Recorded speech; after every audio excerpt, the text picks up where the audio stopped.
Hi guys, मैं जीत झा अपने channel education by infinity से आज आप लोगों के लिए 10th क्लास की अगली वीडियो लेके आया हूँ। लास्ट वीडियो में हमने 1.3 तक के सारे क्वेश्चन करे थे और ये हमारी अगली एक्सरसाइज है 1.4। तो छोटी सी एक्सरसाइज है, आज हम कोशिश करेंगे कि इसको ख़त्म करते हो। देखिए फर्स्ट क्वेश्चन आप अपनी स्क्रीन पे देख सकते हैं।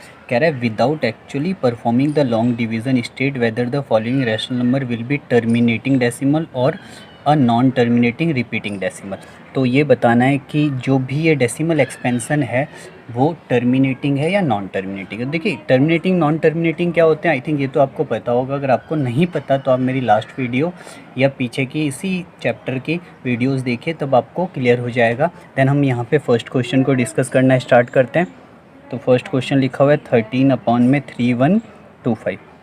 देखिए क्लियरली अगर मैं आपको बताऊं कि टर्मिनेटिंग और नॉन टर्मिनेटिंग विदाउट डिवाइड करे कैसे पता लगाना है, तो उसके लिए आपको करना क्या पड़ेगा, आपको जो भी नीचे होगा, ठीक है ना, आपको उसके फैक्टर करने पड़ेंगे। ठीक है ना, ध्यान रखना है। ठीक है, जो भी नंबर डिनोमिनेटर में होगा आपको उसके प्राइम फैक्टर करने पड़ेंगे। तो मैं इसके प्राइम फैक्टर कर लेता हूँ। जब मैं इसके प्राइम फैक्टर करता हूँ तो 5 से जाएगा 625, देन फिर 5 से जाएगा 125, देन फिर 5 से जाएगा 25, फिर 5 से जाएगा 5 एंड देन 5 से जाएगा तो 1। तो 3125 के बन रहे हैं 5 की पावर 5। सिंपल है। तो अगर डिनोमिनेटर के प्राइम फैक्टर करने पे 2 और 5 के अलावा कोई और नंबर आता है तो वो हो जाएगा नॉन टर्मिनेटिंग रिपीटिंग डेसिमल। सिर्फ और सिर्फ 5 या फिर 2 आते हैं तो वो हो जाएगा हमारा टर्मिनेटिंग डेसिमल। देख सकते हैं अब सारे के सारे 5 आ रहे हैं तो ये क्या हो जाएगा, ये हो जाएगा टर्मिनेटिंग डेसिमल। ठीक है ना। और कई बार एग्जाम में पूछ लेता है कि बताइए कितने प्लेसेस के बाद ये टर्मिनेट होगा। तो देखिए जो भी 5 या 2 में जो भी बड़ी पावर होगी उतने प्लेसेस के बाद ये टर्मिनेट होगा। देन सेकंड पार्ट इसका देख लेते हैं।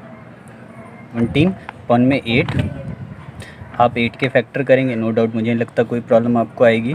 2 4 2 2 एंड 2 1, तो 8 के फैक्टर बन रहा है 2 की पावर 3 और सिर्फ 2 2 ही आ रहा है तो ये भी क्या बन जाएगा, टर्मिनेटिंग डेसिमल। ठीक है ना, ये हमारा क्या बन जाएगा, ये भी terminating decimal. Then third part की हम बात कर लेते हैं इसका।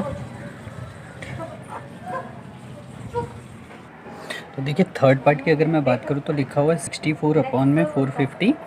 अगेन 455 के फैक्टर कर दीजिए। यहाँ पे 5 से चला जाएगा 91 आ गया, फिर 7 से डिवाइड कर दीजिए 13, देन 13 से डिवाइड करता हूँ 1, तो इसके फैक्टर बन गए हमारे 5 × 7 × 13। और आप देख सकते हैं 5 तो है बट 7 और 13 एक्स्ट्रा है। तो इसका जो डेसिमल एक्सपेंसन मेरा बन जाएगा वो कौन सी कैटेगरी का बन जाएगा, नॉन टर्मिनेटिंग रिपीटिंग डेसिमल। तो ये बन जाएगा नॉन टर्मिनेटिंग रिपीटिंग डेसिमल। ठीक है ना। कि नेक्स्ट पार्ट है हमारा 15/1600। तो देखिए पहला काम हमारा डेसिमल में कन्वर्ट करने से पहले ये भी होगा कि आपको ये देखना पड़ेगा जो डेसिमल में आप कन्वर्ट कर रहे हो सिंपलेस्ट फॉर्म में होनी चाहिए। अगर ये कैंसिल हो रही है तो आप इसे कैंसिल कर दीजिए। 5 की टेबल से जा रहा है 5 3 और फिर 5 की टेबल से जा रहा है 5 3 15 एंड 5 2 0, तो ये आ गया। ठीक है ना। तो अब हम ये क्या बन जाएगा, ये बन जाएगा 3/320। देन 320 के मैं फैक्टर कर लेता हूँ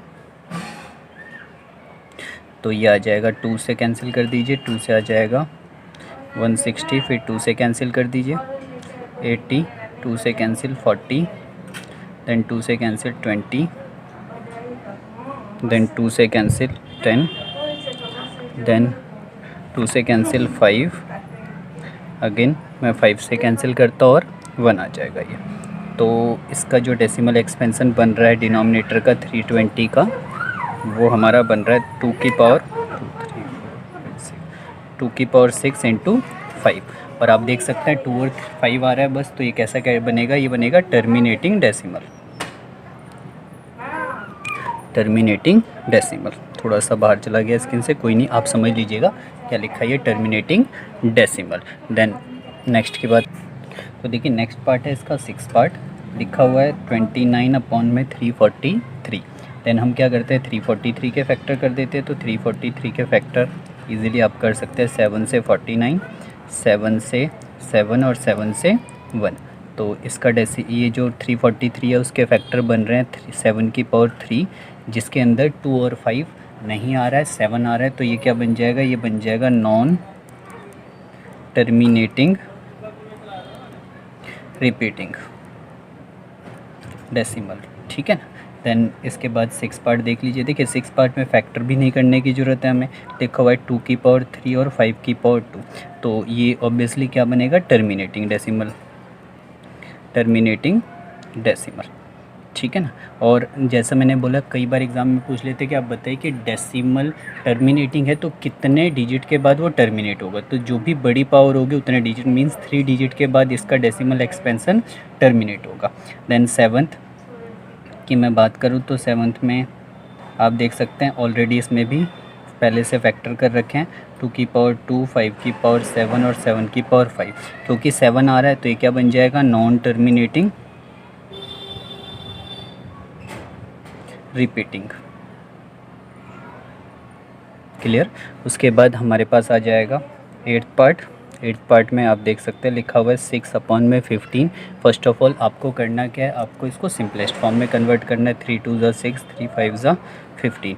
तो 2/5 आ गया, नीचे 5 आ रहा है सिर्फ, तो ऑब्वियसली ये भी क्या होगा, टर्मिनेटिंग डेसिमल। देन नेक्स्ट है हमारे पास 9th 35/50। सिंपलेस्ट फॉर्म में नहीं है, कैंसिल कर दीजिए। तो ये आ गया 7, 10/10 को मैं लिख सकता हूँ 5 × 2, तो ऑब्वियसली ये भी क्या बन जाएगा, टर्मिनेटिंग, ठीक है ना। देखिए नीचे वाली टर्म के फैक्टर करने से पहले आपको उसे सिंपलेस्ट फॉर्म में ज़रूर कन्वर्ट करना पड़ेगा, ये बहुत इंपॉर्टेंट है। सिंपलेस्ट फॉर्म में नहीं करेंगे तो फिर आंसर आपका करेक्ट नहीं आ पाएगा। इसके बाद 77/210, ये भी सिंपलेस्ट फॉर्म में नहीं है। ये आ गया 11/30, और जब मैं 30 के फैक्टर करता हूँ तो ये बन जाएगा 30 के फैक्टर, देखें ये आ गया जिसके अंदर 3 आ रहा है, तो ये क्या बन जाएगा, ये बन जाएगा नॉन टर्मिनेटिंग रिपीटिंग।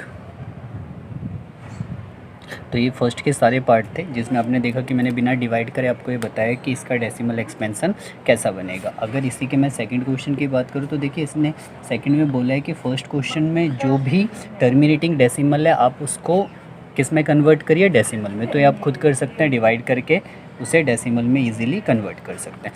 देन मैं बात कर लेता हूँ क्वेश्चन नंबर 3 और इसका लास्ट क्वेश्चन। देखिए थर्ड क्वेश्चन अगर मैं पढ़ने कह रहा है, the following real numbers have decimal expansion as given below, in each case decide whether they are rational or not. If they are rational and of the p/q, what can you say about the prime factor of q। q के prime factor क्या होंगे। तो अब यहाँ पे देखिए first of all मैं आपको बता दूँ कि इनमें से कौन सा इरेशनल है कौन सा रैशनल। तो डेसिमल एक्सपेंशन के अंदर जो टर्मिनेटिंग होते हैं, डेसिमल के अंदर जो टर्मिनेटिंग होता है वो एवरी टाइम पे रैशनल होता है। क्या होता है, रैशनल। और जो नॉन टर्मिनेटिंग होते हैं उसके अंदर जो रिकरिंग होते हैं वो रैशनल होते हैं, और जो नॉन रिकरिंग होते हैं वो इरेशनल होते हैं। मींस जितने भी डेसिमल एक्सपेंशन जो नॉन टर्मिनेटिंग नॉन रिकरिंग का पार्ट होगा वही सिर्फ और सिर्फ इरेशनल का होगा। तो आप फर्स्ट पार्ट देख सकते हैं, फर्स्ट पार्ट तो टर्मिनेटिंग है, तो टर्मिनेटिंग ये जो फर्स्ट पार्ट है वो रैशनल हो जाएगा। उसके बाद सेकंड पार्ट में आप देख सकते हैं, सेकंड पार्ट में जो ये लिखा हुआ है ये इसमें ये क्या है, ये नॉन रिकरिंग का है, नॉन टर्मिनेटिंग नॉन रिकरिंग, तो ये क्या बन जाएगा, इरेशनल। और थर्ड पार्ट में आप देख सकते हैं वो क्या है, वो आपका रैशनल है क्योंकि डिजिट बार बार रिपीट हो रही है। तो ये कुछ इस टाइप से था। तो ये हमारी कुछ एक्सरसाइज थी। आपको इसी एक्सरसाइज में किसी क्वेश्चन में कोई प्रॉब्लम आए आप मेरे से पूछें, इमीडिएटली मैसेज कर सकते हैं आप, ठीक है। मैंने इस चैप्टर के सारे क्वेश्चन करवा दिए। देन हम नेक्स्ट क्लास से सेकंड चैप्टर स्टार्ट करेंगे इसका, और कोशिश करेंगे कि सेकंड चैप्टर भी जल्दी हम ख़त्म कर सके। Thank you so much. इस वीडियो को ज़्यादा से ज़्यादा शेयर करिए, चैनल को सब्सक्राइब जरूर करिए और बेल आइकन प्रेस कर दीजिएगा ताकि आपको डेली टू डेली अपडेट मिलती रहे। Thank you so much.